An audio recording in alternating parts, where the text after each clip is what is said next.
You good? All right. Well, welcome back for lunch. So I'm Welch, and I work down at Indiana University, where I run a Center in Applied Cybersecurity Research. And that is honestly a really fun role because you get to do a mix of some applied research as well as helping a lot of scientific, open source, and nonprofit groups with their cybersecurity. And in this role, I actually have responsibility for a number of different organizations' cybersecurity, and I've had some back in my past. You can find me on Google. This stuff's all open. And so over the years, I've been in a CISO or quasi-CISO role for a number of medium organizations. And so this is where I'm coming from in this talk. And the second perspective, which at least has always been my experience, is when you're in a CISO, you are far from a dictator. So everything gets to be negotiated, everything has to be worked through with people and soft skills. So just a couple bases. So a couple reasons why I wanted to give this talk. So first, I'm just noticing looking around and seeing it in my own roles, cybersecurity is just getting harder. I think everyone knows it here, but attention that's being put on it, feeling more and more like you're in the spotlight if you're in charge of cybersecurity. The other thing I tend to notice working with information security staff is they tend to put way more emphasis on the technology side of things. Not that the technology side of things aren't important, but it's not all there is to it. And so one of the things I'll talk about in this talk is balancing that out. Third point is trying to nudge art a little bit more towards a science. Translation, try to take some of the stumbling, fumbling guesswork I've done earlier in my career and trying to organize it into a process. And so my hope is that the least experienced, somebody who's newly in a role where they're in charge of cybersecurity would find this most interesting and useful. For some of you who've been around the block a couple times, maybe we'll find some good things to debate about, and would love any feedback on this. This is me trying to distill these kind of organic processes in my brain into something a little bit more organized. So I am not going to talk about the entirety of being a CISO today. Just mention a couple things I'm not going to talk about and give you some references in the slide. There's a whole bunch of sort of program and organization development you have to do, getting different groups in line. And I actually really love, there's a nice document out of the Software Engineering Institute. These are the folks who do the CERT over at Carnegie Mellon on this. I'll refer you to that. The other is you do an awful lot of management, leadership, development of your workforce. We all talk about having a hard time finding InfoSec folks. I spend an awful lot of my time growing InfoSec folks and developing along. So, and actually, this is what higher ed does quite a bit. And there's a group called Educause. They have a nice pamphlet out there on sort of cybersecurity leadership. So what I want to talk about today is focus on one specific role that a CISO has. It's a challenge guaranteed to come up, it seems like almost every single day. And it looks something like this. You're going to get an email. It's going to be from someone in your organization. It's going to be some change they want to make to the infrastructure. My quip joke would always be, securing infrastructure would be so easy if it weren't for all the users and the developers and management all around it, right? Like that old joke. So some change is coming down. It's not obviously the worst thing in the world, but it's asking you to change something about your security stance, to do some change to the infrastructure. And they're like, is this okay? And you're going to get a stream of these things. So just more examples, and almost all of these are semi-anonymized questions and emails that I've gotten in my day-to-day life. Some of them are vulnerability response, right?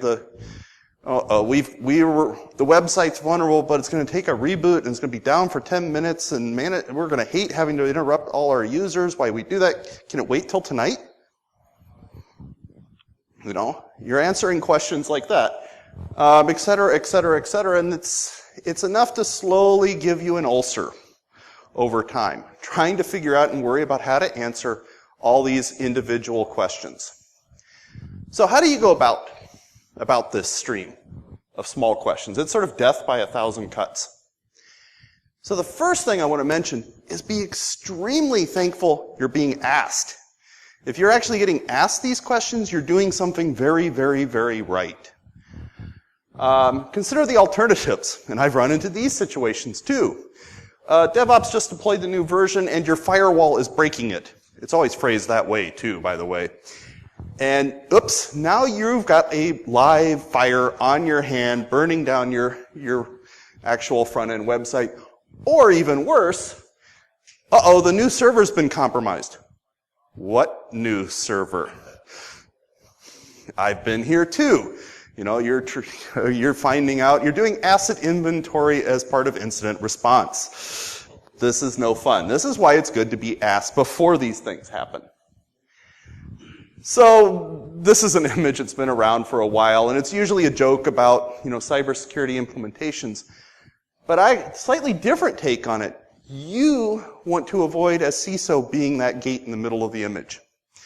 You don't want people going around you, and guess what? They'll always find ways to go around you. Either it's the old cable in the floor, or they'll just organizationally set it up. Or what I love is, you know, they'll go contract it now from some cloud service, something or other provider, right? They'll find some way of getting around you. And so you have to figure out some way of not being that gate, of actually getting people to talk to you. So let me sort of step back now. So what is the role of the CISO? And, you know, Wikipedia is pretty good at these things. We could debate this exact definition up here, and it's a pretty good, you know, sort of corporate sounding, you know, executive responsible for establishing and maintaining enterprise vision, strategy, and program to ensure information, assets, and technology are adequately protected. And I always love that, right? So this is really the question we're getting to. What the heck does adequately protected mean? All right, this is really what we're boiling down to. Are you still doing your job if you allow those two holes in the firewall? So the first thing I want to point out is, and this is a very natural inclination for those of us who watch all the things that can go wrong, we can't get zero risk. Who here has heard the old joke, you know, it's really easy to secure a computer? Yeah, you lock it in a safe, put it at the bottom of the ocean, perfectly secure. You've just pushed your risks to absolute zero. And I was sort of Googling around for a good pithy quote about, you know, risk, and if you push your risk to zero, you're not going to get anything done. I mean, this is sort of the key is no organization, nothing out there works without taking on some risk. I know that at Indiana University, we actually have staff that do nothing but manage risk. I mean, not even InfoSec risk. Risk, period, for the university. And actually, interesting tidbit, InfoSec risk does not make our top 10. So just an interesting data point. So anyways, I thought this was a nice quote about risk and not taking risk on and basically getting nothing done otherwise. So this is not your goal. Your goal is not to drive risk to zero. This, in a nutshell, is what I think you're trying to achieve. This has sort of been my vision, is you're trying to achieve this balance. The mission of your organization against the risk you're taking on. So this is the mental heuristic. I know, it's a nice little cartoon. It doesn't really tell you anything, but it gives you a model to shoot for. So let me come back to the question now.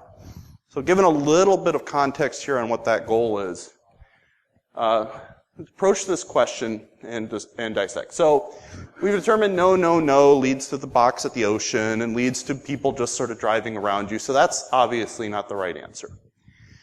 So I'll come back to another quote here. What you really need here is good judgment.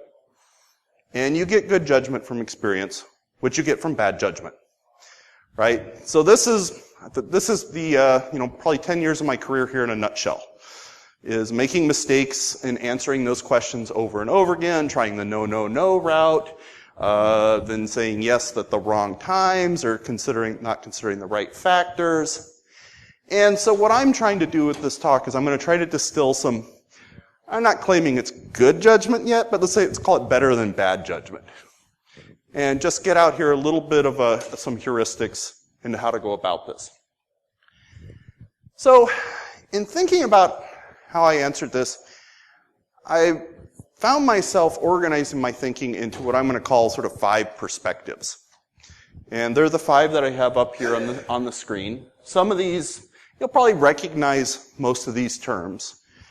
And I want to talk a little bit about each one of these perspectives.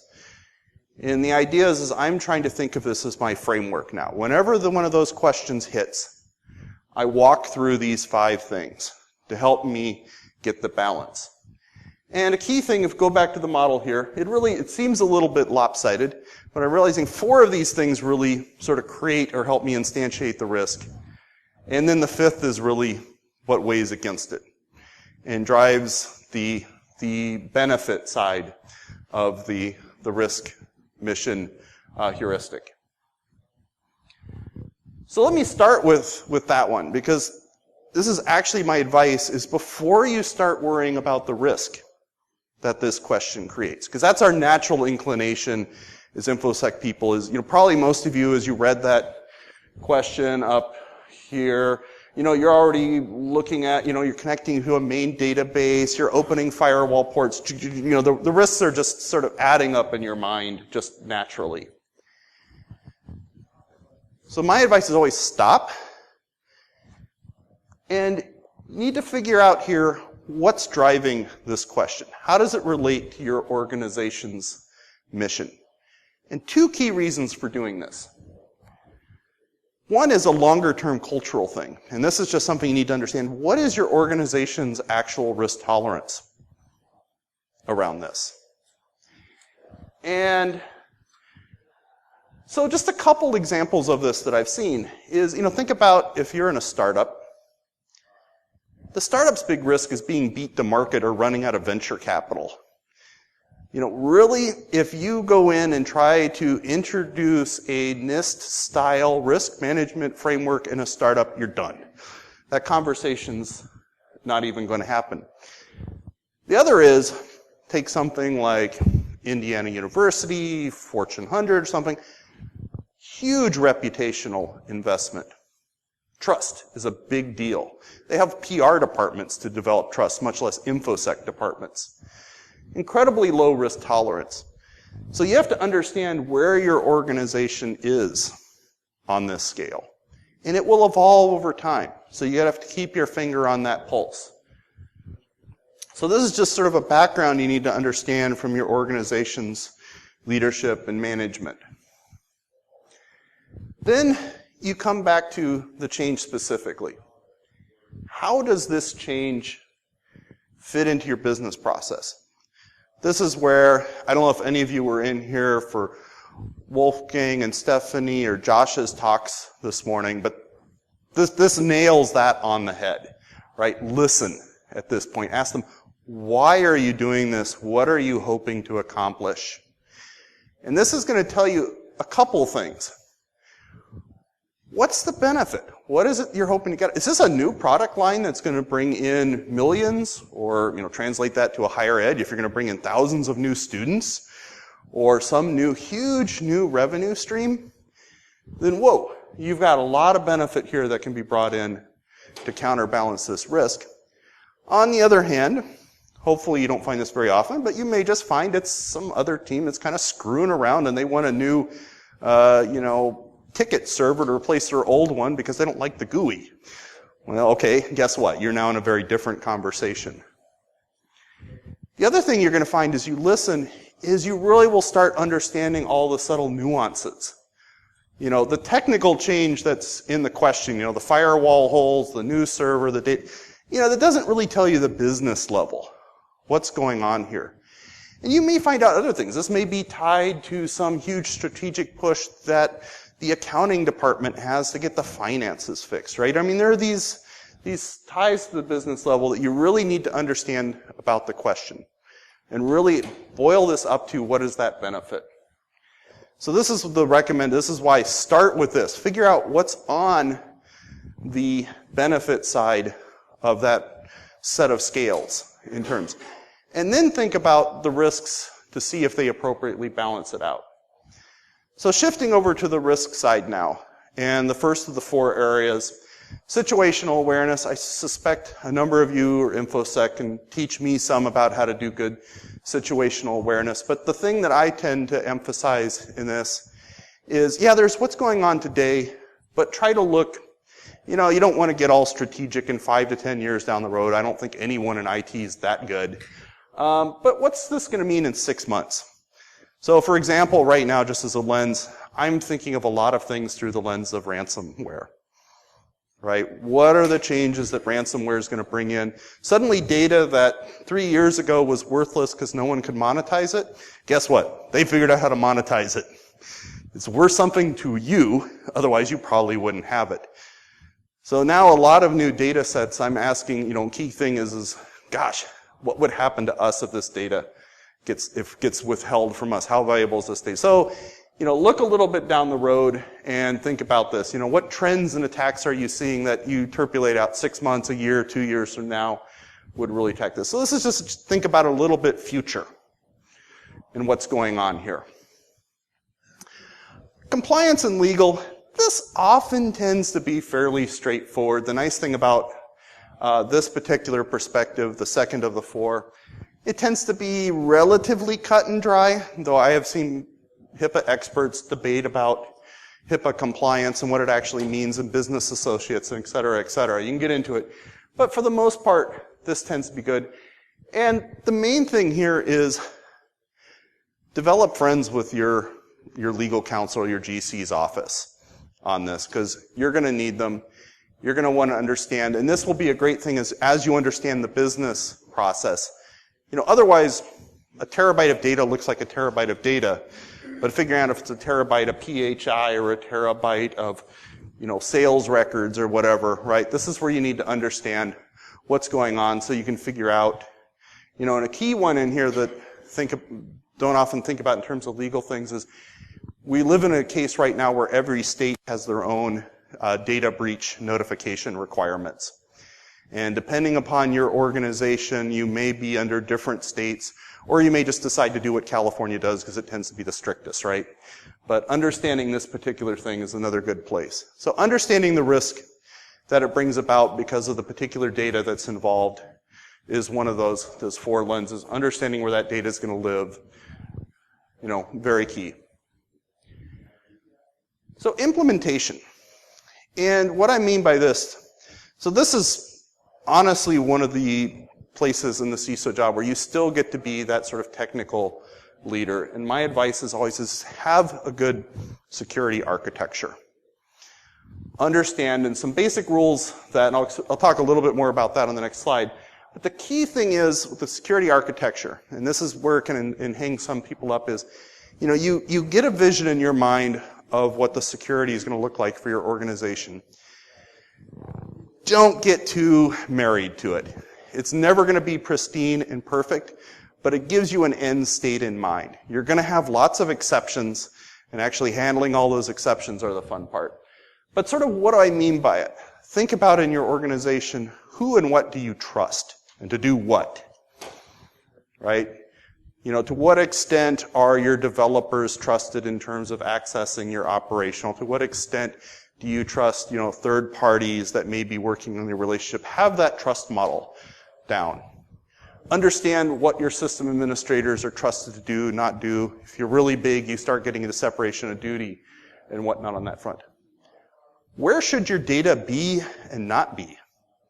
This always gets fun and gets into incident response and whatnot. Knowing what parts of your data, if you do a good network segmentation, which I'm a big fan of, understanding what parts of your network are for what purposes, and then mapping down, okay, now where should data live on those different parts of your networks. This starts giving you a good start to an architecture. Then you get more and more advanced. Well, these networks should be able to talk to these networks and vice versa, right? Course level, high level thinking. So that when somebody comes back and says, well, this server wants to talk to the database, and you're like, those are existing in parts of my organization. I don't want talking to each other, right? To keep things simple. I mean, a big part of the security architecture is trying to simplify things down so they fit into your head. This is one of the big challenges with modern IT, is it gets so complicated, it doesn't fit in our head anymore. And if you can't find ways to sort of heuristically get it simple enough down that you can hold it in your head, my experience is once something doesn't fit in your head anymore, you just start thrashing. And it becomes much harder to manage, cognitate, think about, manage. And then, like I said, don't get married to your architecture. It's going to have exceptions. But track them. Remember why you made them, so that if you revisit them, you can go, do you still need this? So that eventually you're going to end up with some Swiss cheese-like looking holes, but keeping that to a minimum, remembering why those holes are there, are really important. And then, of course, you can think about compensating controls for all this. If you think about making an exception, you can think about ways to manage it and getting into ways of changing that back. So, maybe that server over there now has to live up to some higher standard than the rest of servers in that part of the organization. So some questions to ask here. Obviously directly added risk is one that we readily tend to think about. The second one here is back to my point, the complication. Any change in the infrastructure that starts making things more complicated is adding risk indirectly. And so this is the key thing that I've learned to think about. It's just, even if this all seems secure, is it just making things more complicated, which is going to make things more confusing, so then nobody can remember exactly what's going on. And if there's an incident, then there's some more traffic that we have to ignore. And so thinking about complication as an added risk there. The mitigations. And then the longer term point, as you're keeping track of all your exceptions, your architecture, look at them every once in a while. Are they starting to tell a story? Is your architecture really just not living up to what the organization is doing? And so that may be a sign that you need to revisit your mental model of what the organization's doing. If you're just getting so many things in that just don't fit your model, that's a red flag that you need to step back and think about what's actually going on and make sure you understand it. Fourth bullet, people and culture. I love this Drucker quote. Cultures can eat strategy for breakfast. You can set policies, you can get strategies from the CEO on down, and until you change culture, they're not going to have much of an impact. And so you've got to understand the culture of what's going on. And so a key thing to think about, so it is my claim in any organization, the vast majority of security decisions are not made by the security group. They're made by everybody else in their day-to-day activities, opening emails, developing code, architecting services, agreeing to new business plans, right? It just boils down to the security group to try to manage those risks. So as this comes in, you think not only about the technical change, but who's going to be managing those technical changes? Who's going to be responsible for them? In my experience, we all have different groups in our organizations that we trust more or less to do these different things. And, thinking about who's being involved can help you, balance what the risks actually are here. Obviously, this is fragile as people can come and go, but, I think as a CISO, usually the list of risks that you're managing is already longer than your arm. So if you can find some that, because of the people involved, you can take this off your top 10 list, that's a great thing. Another way to put it is, you can love all your children equally. That doesn't mean you treat them all equally. The other thing in terms of culture and people is what I referred, and I heard a colleague refer to this beautifully as relationship risk. And so this goes back to the extreme was the example I gave earlier, the culture of no, right? If you always say no, it's not even a risk anymore, right? You've destroyed that relationship. But there's a more subtle question here, understanding the importance of whatever's going on here to whoever is asking you, wanting to keep that relationship alive. So I'm convinced, and I don't know how to quantify this, but there does get to be a point where if things start getting subtle, the technical risk may still be there, but you know that saying no means that this group is never going to come back to you again or is going to avoid you next time. You may actually decide that being in the loop and accepting a little bit more technical risk is worth it than if you were to say no a little bit more and risk being cut out of the loop. And I think this is a really delicate balancing point, but it's tipped a couple close technical calls for me in terms of making decisions. I don't think you can always maintain, you've got to balance your level of acceptable risk with the drives of the other groups that you're going through. And so this is a tough one, but I think it's a very real risk that's out there. And I want to give a bonus suggestion. Be creative. Nobody says that the risks that are in the question are the only risks on the table. This can be an absolutely great time to go, okay, we can do this, but can we get rid of this service over here now? Or can we do a trade? If you can drive your total risk down by accepting this new risk and getting rid of an old one. So think creatively in terms of, to use a buzz term, your entire risk portfolio when something like this comes in. You may be able to let this one come in and get something back in return that lets you sleep a little bit easier at night. So in conclusion, I just wanted to put this framework forward here and give you these 5 lenses to think about. So when a question comes in, and you're in that CISO role, and somebody wants to make a change to your infrastructure, they're asking for something to you that initially just seems to bring new risk to your organization, to your plate. To think through this, start with the organizational mission, risk tolerance, understand the benefits, listen to them. I think we almost have a theme going here in this room this morning, and understand what they're trying to do, and start with that. So load up on why is this a good thing to do. And then once you understand that and you understand all the subtleties, you can circle back through all the other reasons that will bring the risk to it with an eye towards each one as you think about it as how it could be mitigated given the organizational mission, that business context of this decision. So with that, I'm going to thank you for your attention on this one. I welcome any feedback on this. I'd love to sort of keep evolving this into a guide not only for myself, but hopefully others might find it useful as well. Thank you.